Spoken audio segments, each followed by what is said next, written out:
नमस्कार। चाणक्य नीति के एक और एपिसोड में आप सभी का स्वागत है। यहाँ पर हम अध्याय 3 को स्टडी करेंगे और ये अध्याय 3 का दूसरा पार्ट है। तो आशा करता हूँ कि ये चाणक्य नीति आप लोग के लिए बहुत ही यूज़फुल साबित हो रही होगी। आइए देखते हैं आचार्य चाणक्य किस तरीके से हमको आगे संदेश देने की कोशिश कर रहे हैं। प्रलये भिन्न मर्यादा भवन्ति किल सागरः सागरा भेद मिच्छन्ति प्रलयेपि न साधवा। बुद्धिमान व्यक्तियों की प्रशंसा करते हुए वो कह रहे हैं कि अनेक नदियों का जल स्वयं में समाहित करने के बाद भी समुद्र शांत बना रहता है, लेकिन जब प्रलय काल आता है तब वह भी अंततः अपनी सीमाएं तोड़कर संपूर्ण पृथ्वी को जलमग्न करने के लिए व्याकुल उठता है। परंतु धीर गंभीर सज्जन एवं बुद्धिमान व्यक्ति अनेक विपत्तियों के आने की स्थिति में भी शांत बना रहता है, अर्थात किसी भी स्थिति में वह धैर्य का साथ नहीं छोड़ता तथा तटस्थ होकर उनके निवारण का उपाय ढूंढता है।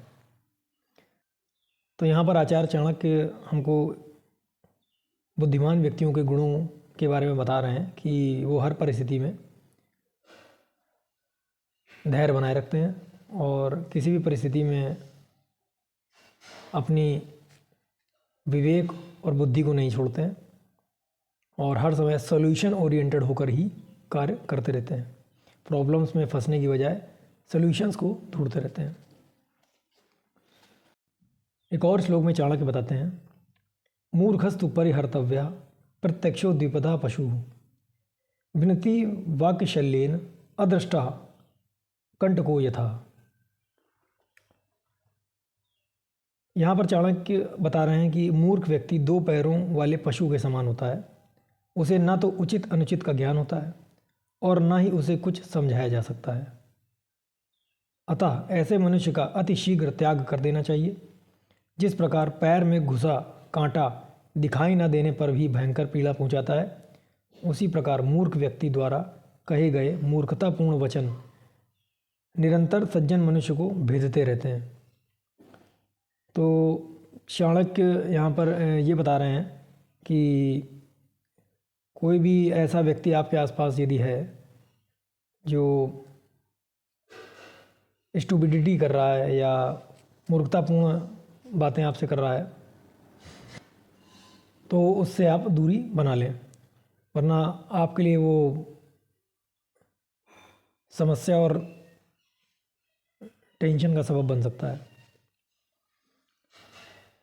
आगे देखते हैं, अगले श्लोक में चाणक्य बता रहे हैं, रूप यौवन संपन्ना विशाल कुल संभवा विद्याहीना न शोभन्ते निर्गंधा इव किंशुका। इस श्लोक के माध्यम से चाणक्य ने विद्या की महत्ता पर प्रकाश डाला है। वे कहते हैं कि जिस प्रकार सुगंधित होने के बाद भी ढाक का सुंदर पुष्प न तो देवी देवताओं पर चढ़ाया जाता है और न ही वह किसी को अपनी ओर आकर्षित कर पाता है, उसी प्रकार रूप सौंदर्य से परिपूर्ण होने तथा उच्च कुल में जन्म लेकर भी विद्या विहीन मनुष्य मान सम्मान प्राप्त नहीं कर सकता।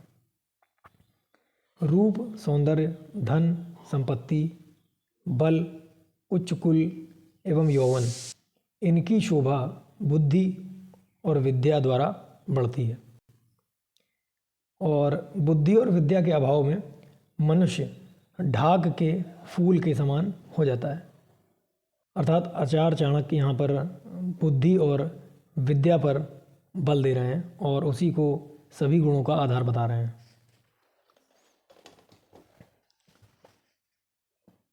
आगे देखते हैं चाणक्य अपने अगले श्लोक में क्या समझाना चाह रहे हैं। कोकिलानाम स्वरो रूपम स्त्रीणाम रूपम पतिव्रतम विद्या रूपम कुरूपाणाम क्षमा रूपम तपस्विनाम। गुणों के महत्व से अवगत कराते हुए चाणक्य कहते हैं कि जिस प्रकार मीठी वाणी होने के कारण कोयल का काला रंग गौड़ हो जाता है, अर्थात रस युक्त स्वर ही उसका रूप बन जाता है, उसी प्रकार पतिव्रता धर्म ही स्त्रियों का रूप सौंदर्य होता है। रूप सौंदर्य से युक्त लेकिन चरित्रहीन स्त्री की अपेक्षा कुरूप किंतु ज्ञानवान एवं विवेकी स्त्री अधिक सुंदर है। ये गुण ही उसे आदर और सम्मान के योग्य बनाते हैं। इसी प्रकार क्षमाशीलता में ही तपस्वियों की शोभा निहित है। किसी तरह विवेक और धैर्य न खोना ही उनके तप की सच्ची कसौटी है। इसी के माध्यम से उनके तप की गहराई को मापा जा सकता है।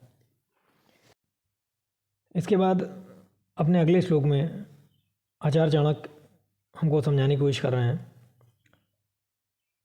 त्यजेदेकम कुलस्यार्थे ग्रामस्यार्थे कुलम त्यजेत, ग्रामम जन पदस्यार्थे आत्मार्थे पृथ्वीम त्यजेत। अर्थात चाणक्य के अनुसार यदि एक व्यक्ति का त्याग अथवा बलिदान करने से परिवार की रक्षा संभव है तो इससे कभी पीछे न हटें। इसी प्रकार पूरे ग्राम या समुदाय की रक्षा हेतु अपने परिवार का त्याग या बलिदान करना सर्वथा उचित है। राज्य को बचाने के लिए एक ग्राम या समुदाय का बलिदान करना पड़े तो अवश्य कर दें, लेकिन साथ ही चाणक्य यह भी कहते हैं कि मनुष्य के लिए स्वयं से बढ़कर कुछ नहीं होता। इसलिए स्वयं की उन्नति एवं रक्षा के लिए यदि संपूर्ण पृथ्वी की बलि देनी पड़े तो बिना किसी संकोच के दे दें। यदि मनुष्य स्वयं जीवित नहीं होगा तो ग्राम, समुदाय एवं राज्य उसके किस काम के रहेंगे। तो यहाँ पे आचार्य चाणक्य ने त्याग और बलिदान को सबसे ऊपर बताया है, और साथ ही साथ उन्होंने ये भी बताया कि आप अपनी रक्षा भी स्वयं ज़रूर करें, क्योंकि यदि आप अपनी रक्षा नहीं करेंगे तो फिर जो चीज़ें आप बचाएंगे तो वो किसके लिए होंगी। तो आशा करते हैं कि आचार्य चाणक्य के बताए हुए वाक्य और बताई हुई सीख जो अध्याय 3 के इस भाग के माध्यम से हमने देखी और समझी, वो आपके लिए बहुत ही लाभप्रद साबित होगी।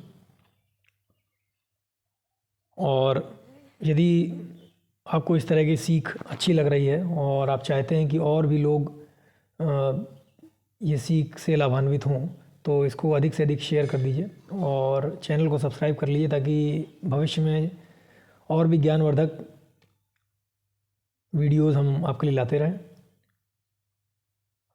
जल्दी मिलेंगे एक और नए नॉलेजेबल वीडियो के साथ।